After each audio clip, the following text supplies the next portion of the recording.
Salam sejahtera bagi kita semua. Pada saat ini kami akan mempresentasikan mengenai mata kuliah pendidikan anak di SD yang ditutori oleh Bapak Haji Satimin SPD MM. Kami dari kelompok 5 yang beranggotakan Selvi Andriani, yaitu saya sendiri. Lalu ada partner saya Ibu Nur Amelia. Dan juga ada Saudari Sofi Merinda Mubarak Putri. Kemudian ada Saudari Siti Aisyah Oktaviani. Dan yang terakhir adalah Bapak Sugeng Riyadi. Pada saat ini kami akan mempresentasikan tentang modul 9 dan modul 10. Modul 9 membahas tentang konvensi hak anak dan pendidikan. Lalu kemudian di modul 10 kami akan mempresentasikan tentang implikasi hak anak di sekolah dasar. Pada kegiatan belajar yang pertama, kita akan mempelajari tentang jenis-jenis hak anak. Konvensi hak anak merupakan instrumen internasional di bidang hak asasi manusia dengan cakupan hak yang paling komprehensif. Ada 54 pasal dalam KHA. Hingga saat ini, KHA dianggap sebagai satu-satunya konvensi di bidang HAM yang mencakup baik hak-hak sipil dan politik maupun hak-hak ekonomi, sosial, dan budaya sekaligus.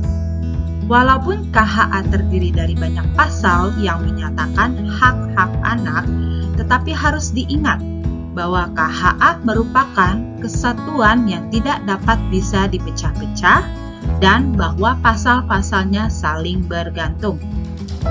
Berdasarkan strukturnya, KHA dibagi menjadi 4 bagian sebagai berikut. Yang pertama adalah mukadimah atau preambul yang berisi konteks KHA. Lalu yang kedua adalah bagian 1 pasal 1 sampai 41 yang mengatur hak semua anak. Lalu ada bagian yang kedua, pasal 42 sampai 45 mengatur masalah pemantauan dan pelaksanaan KHA. Yang terakhir, bagian 3, pasal 46 sampai 54 yang berisi mengatur masalah pemberlakuan konvensi.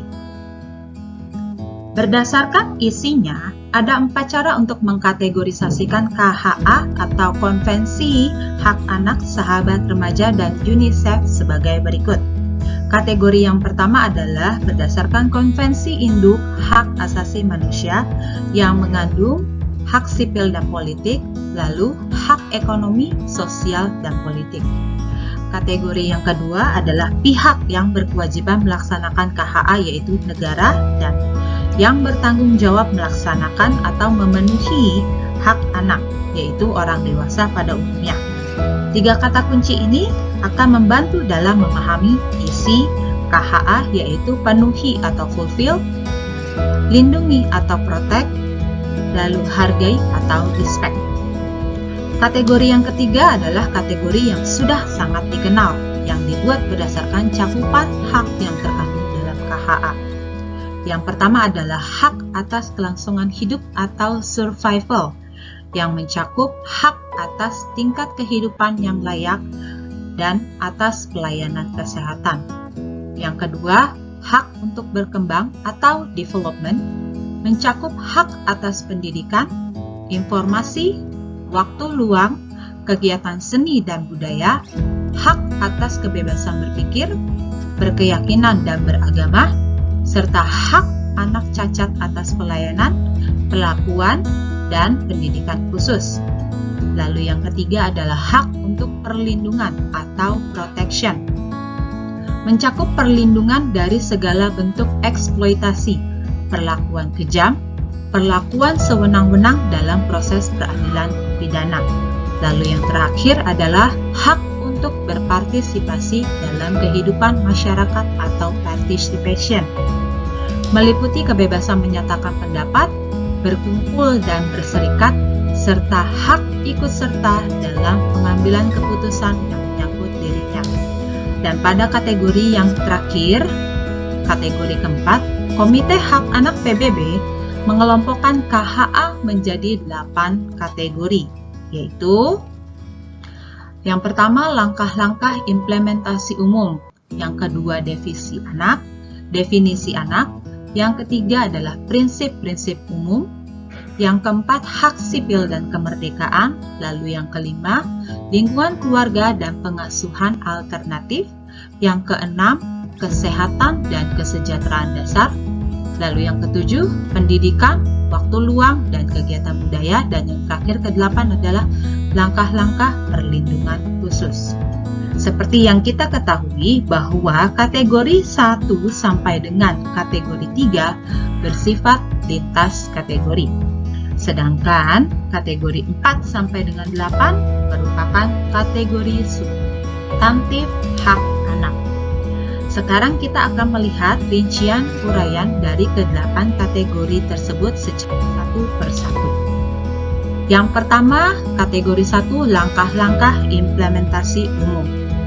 Pasal 4 KHA menegaskan tentang kewajiban menyeluruh dari negara peserta untuk mengimplementasikan semua hak-hak dalam KHA. Negara harus mengusahakan semua langkah legislatif, administratif, dan langkah lain. Hanya dalam kaitan dengan hak-hak ekonomi, sosial, dan budaya, langkah-langkah tersebut harus dilakukan sampai batas maksimum sumber-sumber yang ada dan apabila diperlukan dalam kerangka kerjasama internasional. Walaupun KHA menempatkan peranan keluarga dan masyarakat pada posisi sentral dalam pemenuhan hak anak seperti yang tercantum pada pasal 16, tetapi setiap negara yang telah meratifikasi KHA atau yang kita sebut sebagai negara peserta mempunyai kewajiban untuk melaksanakan ketentuan-ketentuan yang ada di dalam KHA, termasuk ketentuan mengenai pemenuhan hak anak tercakup di dalamnya. Misalnya saja, KHA meminta negara untuk menentukan masa pendidikan bebas biaya dan juga usia untuk memasuki dunia kerja. Lalu kita akan masuk pada kategori kedua, yaitu mengenai definisi anak. Menurut pasal 1 KHA, anak adalah setiap orang yang berusia di bawah 18 tahun kecuali berdasarkan undang-undang yang berlaku bagi anak ditentukan bahwa usia dewasa dicapai lebih awal. Berdasarkan hal tersebut, maka masa anak berakhir ketika anak mencapai ulang tahunnya yang ke-18, kecuali apabila undang-undang nasional suatu negara tertentu menentukan batas usia dewasa yang berbeda. Lalu, menurut KHA, seorang perempuan yang menikah dan kemudian hamil, padahal usianya masih di bawah 18 tahun, tetap masih disebut sebagai anak. Pasal 1 KH tidak menyebutkan secara khusus tentang saat dimulainya masa anak. KHA bersifat fleksibel yang menyerahkan pada undang-undang nasional bila masa dimulainya masa anak dianggap lebih awal. Lalu yang ketiga adalah kategori ketiga prinsip-prinsip umum yang tercakup dalam KHA. Ada 4 prinsip umum yang sangat penting dalam KHA. Yang pertama adalah non-diskriminasi, yang artinya semua hak yang diakui dan terkandung dalam KHA harus diberlakukan kepada setiap anak tanpa pembedaan apapun seperti yang tercantum pada pasal 2. Lalu ada yang terbaik bagi anak, in the best interest of child. Dalam segala tindakan yang berkaitan dengan anak, harus menjadi pertimbangan utama adalah yang terbaik bagi anak. Lalu yang ketiga, hak hidup, kelangsungan, hidup dan perkembangan atau child's right to life, maximum survival and development pada pasal 6 menjamin hak fundamental anak untuk kehidupan, kelangsungan hidup dan perkembangan semaksimal mungkin. Yang keempat adalah penghargaan terhadap pendapat anak atau respect for the views of child.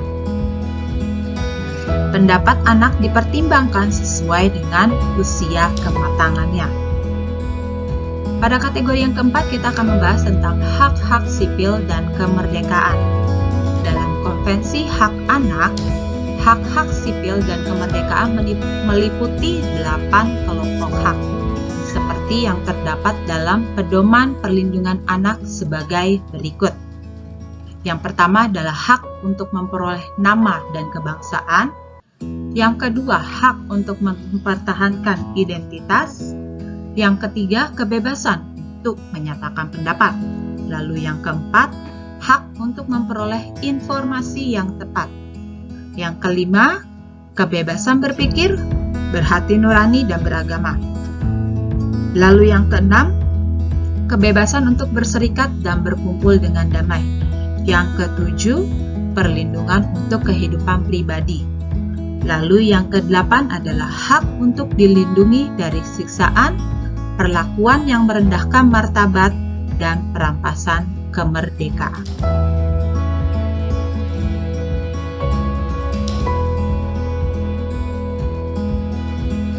Saya meneruskan kategori 5 lingkungan keluarga dan pengasuhan alternatif.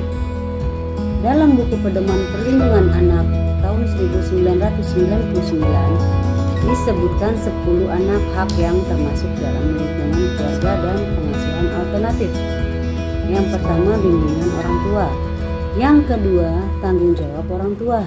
Yang ketiga, seorang anak berhak untuk tidak dipisahkan dari orang tua.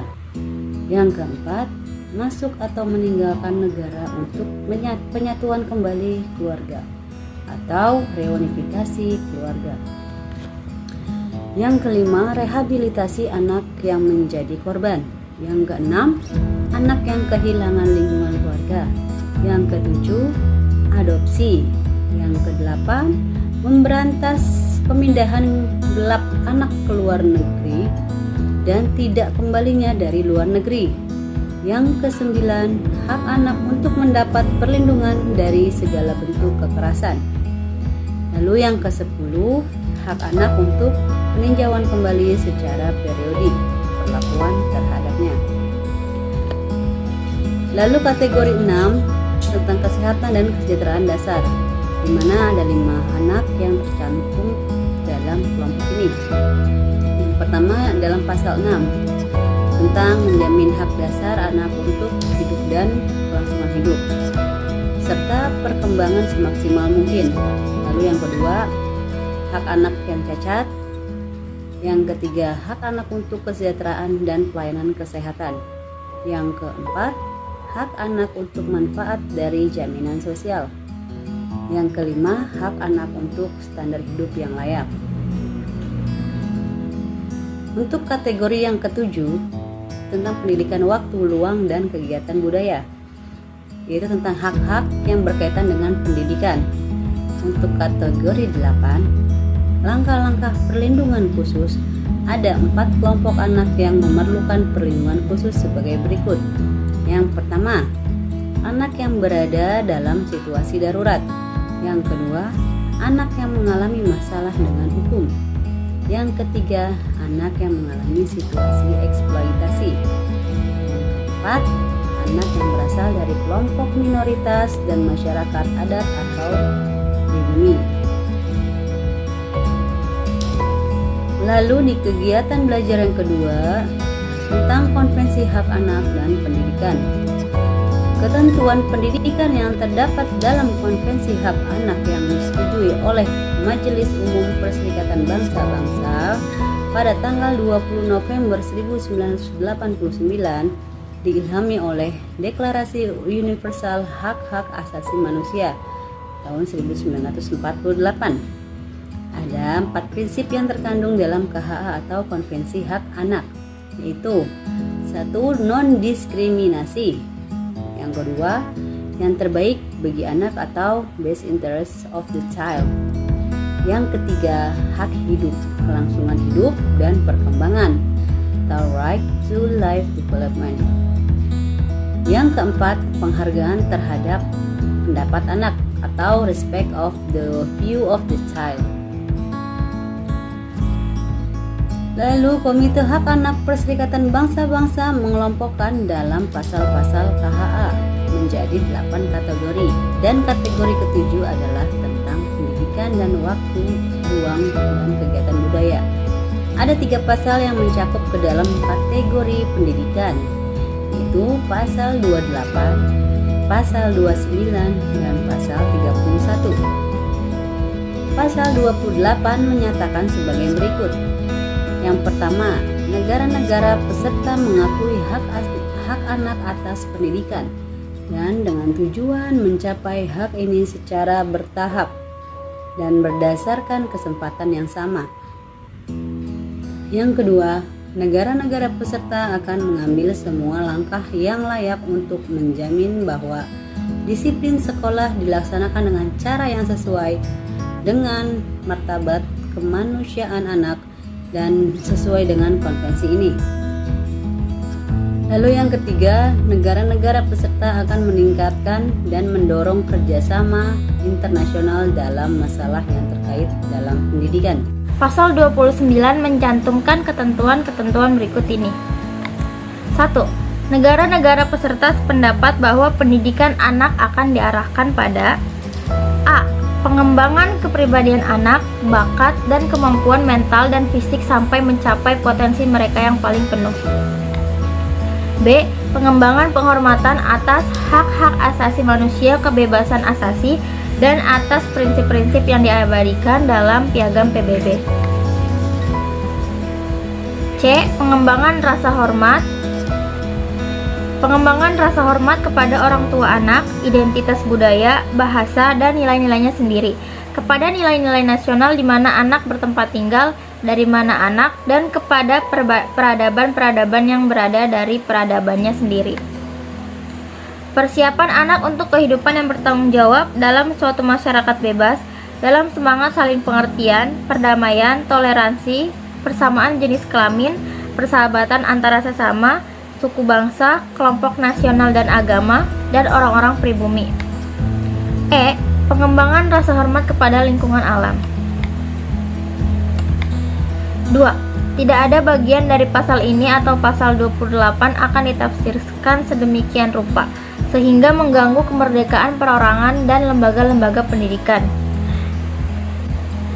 yang selalu memenuhi prinsip-prinsip yang dinyatakan dalam ayat 1 pasal ini, dan kebutuhan bahwa pendidikan yang diberi dalam lembaga-lembaga seperti itu akan dengan norma-norma minimal sebagai yang mungkin ditetapkan oleh negara. Pasal 31 terutama menekankan hak anak untuk mempunyai waktu luang serta kegiatan budaya, seperti terlihat dalam 2 ayatnya berikut ini. 1. Negara-negara peserta mengakui hak anak untuk beristirahat dan bersantai, bermain, dan turut serta dalam kegiatan-kegiatan rekreasi yang sesuai dengan usia anak yang bersangkutan, dan untuk ikut serta secara bebas dalam kehidupan budaya dan seni. 2. Negara-negara peserta akan menghormati dan meningkatkan hak anak untuk serta sepenuhnya dalam kehidupan budaya dan seni.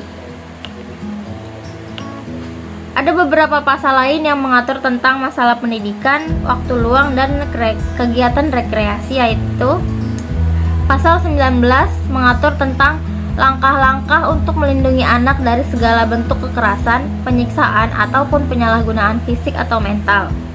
Pasal 22 mengatur tentang hak-hak pengungsi, pasal 23 tentang hal anak-anak yang cacat, pasal 24 mengatur tentang kesehatan, pasal 30 tentang anak-anak dari kelompok minoritas, pasal 32 mengatur tentang anak-anak yang bekerja, pasal 33 mengatur tentang perlindungan terhadap obat-obatan narkotika, pasal 34 tentang penyalahgunaan seksual, pasal 37 dan 40 mengatur tentang perlakuan terhadap anak dalam sistem peradilan dan institusi hukum pidana, pasal 38 mengatur tentang anak dalam konflik bersenjata. Menurut Dahl, tahun 1993, pendidikan dan kinerja ekonomi berkaitan erat. Perbaikan dalam pendidikan, terutama pada taraf dasar, akan memberikan banyak keuntungan sosial. Sayangnya, hak untuk mendapat pendidikan dasar sejak lama dipandang sebagai dapat diperoleh oleh jutaan anak karena alasan-alasan struktural, ekonomis, dan politis. 3 dekade sejak Perserikatan Bangsa-Bangsa mengadopsi Deklarasi Hak-Hak Anak yang menyatakan bahwa anak berhak mendapat pendidikan yang bersifat cuma-cuma dan wajib, paling tidak di tingkat dasar. Lebih dari 200 juta anak usia sekolah karena berbagai sebab yang sebenarnya dapat dicegah, masih tidak mempunyai kesempatan untuk mendapat pelayanan pendidikan dasar apapun.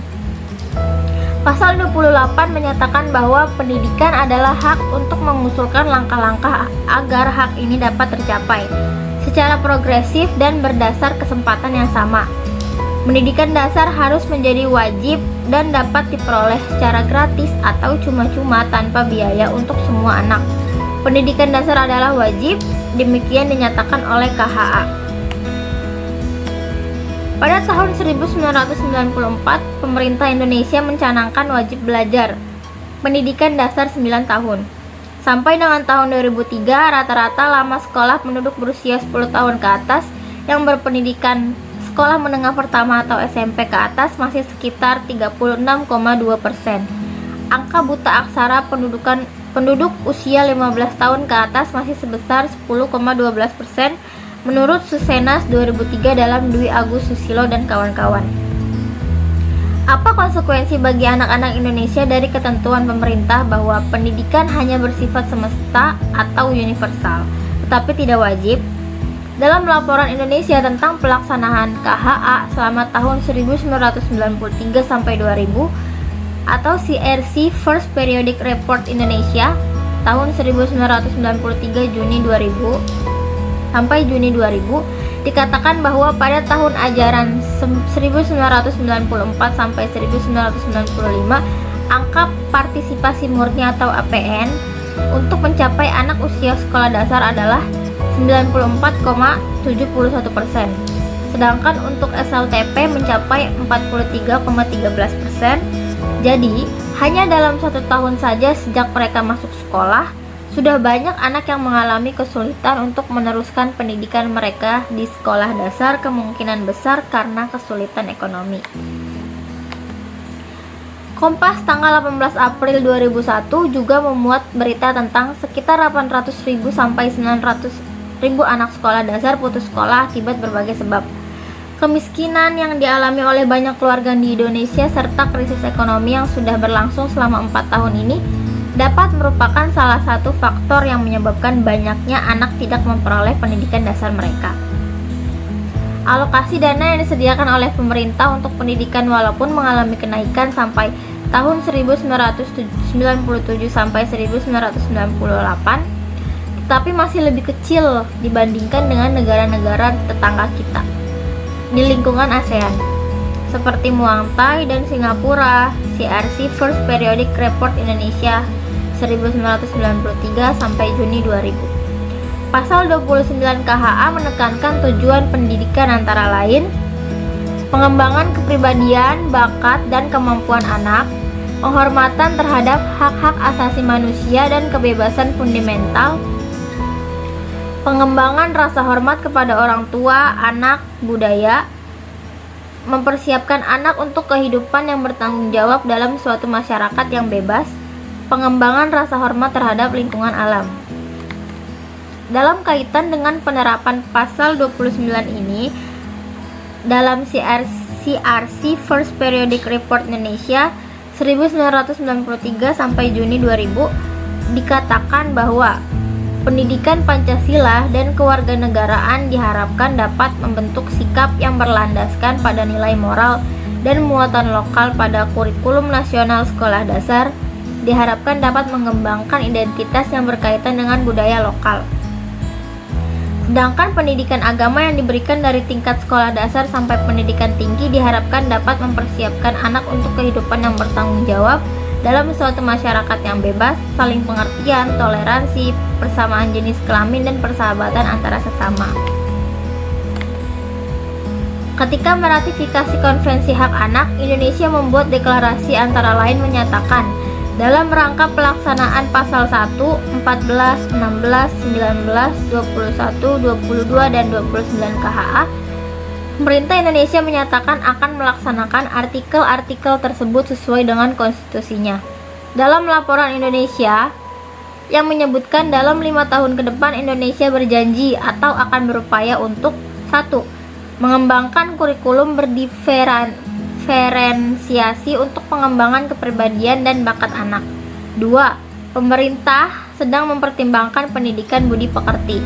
3. Pembenahan pendidikan agama yang diajarkan di sekolah dalam upaya mempersiapkan anak untuk kehidupan yang bertanggung jawab dalam masyarakatnya. Sekian dari saya, selanjutnya akan dilanjutkan oleh teman saya. Terima kasih. Assalamualaikum warahmatullahi wabarakatuh. Perkenalkan, nama saya Siti Aisyah Oktaviani. Di sini saya akan mempresentasikan modul 10 tentang implikasi hak anak di sekolah dasar. Kegiatan belajar 1, implikasi pelaksanaan hak anak pada pembelajaran anak sekolah dasar. Implikasi pelaksanaan hak anak pada pembelajaran SD. Pelaksanaan hak anak pada pembelajaran sekolah dasar memiliki implikasi yang besar terhadap perkembangan anak. Dengan adanya penerapan hak anak, anak akan merasa dihargai dan diperhatikan sehingga dapat meningkatkan motivasi belajar dan prestasi akademik. Selain itu, pelaksanaan hak anak juga dapat membantu mengurangi angka putus sekolah dan meningkatkan kualitas pendidikan di sekolah dasar.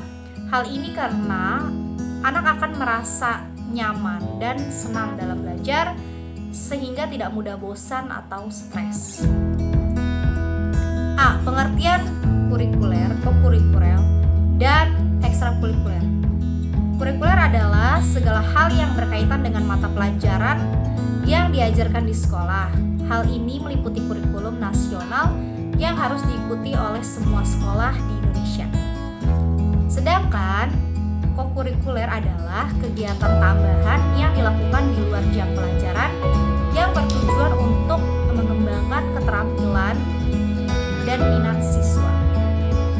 Contoh kegiatan kokurikuler adalah pramuka, marching band, dan teater. Sementara itu, ekstrakurikuler adalah kegiatan yang bersifat opsional dan tidak termasuk dalam kurikulum nasional. Kegiatan ini biasanya diadakan setelah jam sekolah dan dapat berupa klub olahraga, debat, atau bahkan komunitas seni.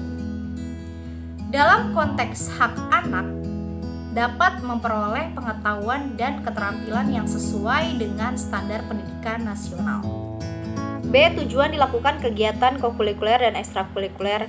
Melalui kegiatan kokurikuler dan ekstrakurikuler, siswa diharapkan dapat mengembangkan potensi diri mereka yang tidak bisa dilakukan melalui pembelajaran formal di kelas. Tujuan utama dari kegiatan ini adalah membantu siswa untuk mengembangkan keterampilan sosial, emosional, dan fisik yang akan berguna dalam kehidupan mereka di masa depan. Selain itu, kegiatan kokurikuler dan ekstrakurikuler juga bertujuan untuk meningkatkan semangat belajar siswa dengan memberikan kesempatan kepada siswa untuk mengeksplorasi minat dan bakat mereka di luar kelas. Diharapkan mereka akan lebih terinspirasi dan termotivasi untuk belajar di kelas. C. Pelaksanaan hak anak dalam kurikuler, kokurikuler, ekstrakurikuler. Dalam pelaksanaan hak anak di sekolah, penting untuk memperhatikan kegiatan kokurikuler, kurikuler, dan ekstrakurikuler. Kegiatan ini harus memberikan kesempatan yang sama bagi setiap anak untuk mengembangkan potensi dan minatnya tanpa diskriminasi. Selain itu, kegiatan tersebut juga harus mendukung kesejahteraan dan kebahagiaan anak. Untuk memastikan pelaksanaan hak anak dalam kegiatan kokurikuler, kurikuler, dan ekstrakurikuler, perlu ada pengawasan dari pihak sekolah dan orang tua. Pihak sekolah harus menjamin bahwa kegiatan tersebut aman dan sesuai dengan nilai-nilai pendidikan yang diterapkan di sekolah. Sedangkan orang tua perlu memperhatikan dan memberikan dukungan dan juga partisipasi aktif dalam kegiatan tersebut untuk memastikan anak merasa nyaman dan senang. Berbagai rencana yang menunjang kegiatan kurikuler, kokurikuler, ekstrakurikuler dilakukan sebagaimana dicantumkan dalam tujuan pembangunan pendidikan nasional jangka menengah, antara lain: 1. Meningkatkan iman, takwa, dan akhlak mulia. Hal ini dapat dilihat dari adanya kesempatan pada anak untuk mengikuti mata pelajaran agama, budi pekerti, maupun pendidikan kewarganegaraan. 2. Meningkatkan penguasaan ilmu, pengetahuan, dan teknologi. Kegiatan belajar yang memberikan kesempatan kepada siswa untuk mengadakan percobaan dari suatu pokok bahasan.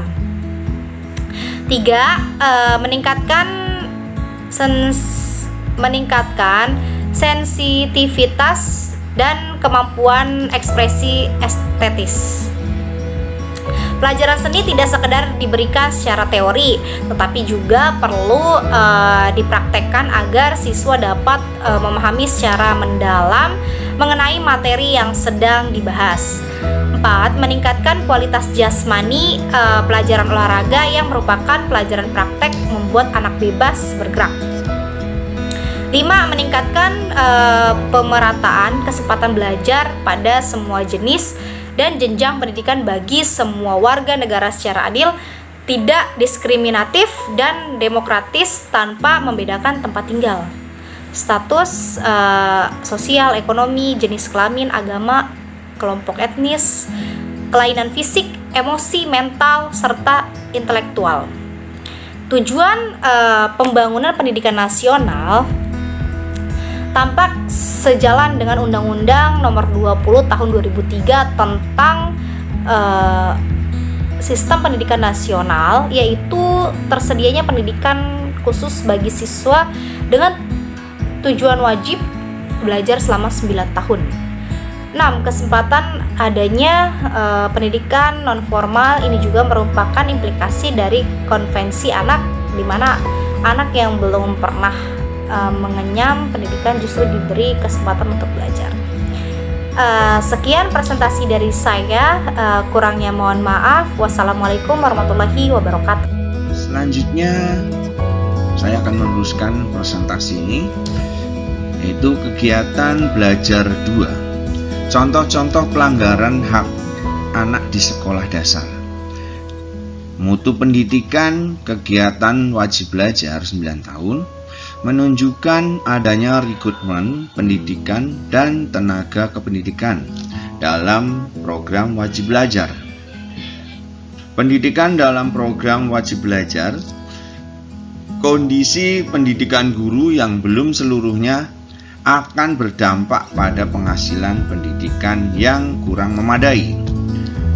Salah satunya sarana dan prasarana pendidik belajar yang terbatas dan belum didayagunakan secara optimal. Kondisi sekolah yang rusak, pendanaan pendidikan yang belum memadai, proses pembelajaran yang belum efisien dan efektif. Proses pembelajaran kurang efektif terjadi karena hal berikut: guru kurang efektif dan kreatif, sehingga sulit menciptakan berbagai kegiatan lain selain yang ditugaskan dalam buku pelajaran. Adanya tuntutan untuk mencapai target yang harus dicapai dalam setiap 1 bulan yang dikeluhkan guru selama ini. Berikutnya, kurangnya dukungan dari pihak sekolah atau guru, mahalnya buku pelajaran sekolah. Di pihak lain, tidak semua sekolah dapat melaksanakan kegiatan ekstrakurikuler bagi anaknya. Hal ini disebabkan karena sikap orang tua kurang mendukung, memerlukan biaya yang cukup besar, lokasi sekolah yang jauh dari rumah, kondisi ekonomi keluarga, kurangnya fasilitas di sekolah, dan kurangnya dukungan dari pihak sekolah. Proses pembelajaran juga tidak bisa efektif karena banyak siswa yang masih buta aksara. Pendidikan inklusif masih belum bisa sepenuhnya sesuai dengan kebijakan pemerintah. Adanya tindakan kekerasan di sekolah terhadap siswa baik oleh guru. Perlindungan anak dalam pendidikan. Herlina dan kawan-kawan menyelenggarakan perlindungan anak dalam pendidikan perlu diberlakukan dengan cara semua anak wajib belajar 9 tahun. Anak yang menyandang fisik cacat maupun mental diberi kesempatan yang sama dan aksesibilitas untuk memperoleh pendidikan biasa dan luar biasa. Khusus anak yang mempunyai keunggulan diberi kesempatan dan akses untuk memperoleh pendidikan khusus. Misalnya, anak dalam lingkungan sekolah atau lembaga pendidikan wajib dilindungi dari tindakan kekerasan yang dilakukan guru, pengelola sekolah, dan teman-temannya. Demi tercapainya penyelenggaraan pendidikan yang tepat, yang dapat melindungi anak dan sesuai dengan pandangan Myers mengenai lingkungan belajar, maka pihak sekolah yang bertanggung jawab adalah orang tua yang wajib memberikan pendidikan anak, pemerintah yang wajib untuk menyelenggarakan pendidikan dasar minimal 9 tahun untuk semua, anak yang memberikan biaya pendidikan, bantuan atau pelayanan khusus bagi anak dari keluarga tidak mampu, anak terlantar, dan anak yang bertempat tinggal di daerah terpencil. Berikutnya, mendorong masyarakat untuk berperan aktif. Hubungan baik antara guru dan orang tua merupakan hal yang amat bermakna. Guru maupun orang tua perlu memahami satu sama lain karena proses belajar banyak di lingkungan rumah. Oleh karena itu, orang tua juga perlu tahu dan memahami apa yang telah diajarkan di sekolah. Masyarakat bukan hal yang terpisah dari sekolah.